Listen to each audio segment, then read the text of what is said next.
Ku dhawaad 800 oo qof oo isugu jira haweenka uurka leh iyo carruurta ay da'doodu ka yar tahay 2 sano ee ku nool deegaanada hoos yimaada degmada Gargaara ayaa u sii daran dadka ay saameynta caafimaad ku yeesheen abaaruhu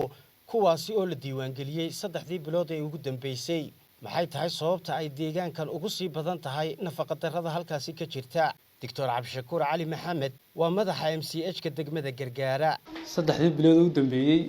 dadka maxay screening lagu sameeyay wallahi aad bay u badan yihiin haddaan maxay tiradooda ku sheego 700 iyo waxay marayaan 790 qof inta baad la screenay bisha intuu dambeysay wali fisha loo keentay raashinka feedinga ay bixinayso biskut iyo boorash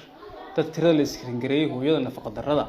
iyo uurleedu waxay noqonayaan total 790 halka ciyaalku ka marayaan 708 way isbarbardhiga marka lagu sameeyo hooyadiiba markaste ka nafaqada yar ilmihi daadaasna waxa u dhaxaysan waa 6 bilood ilaa sanad ilaa 2 sano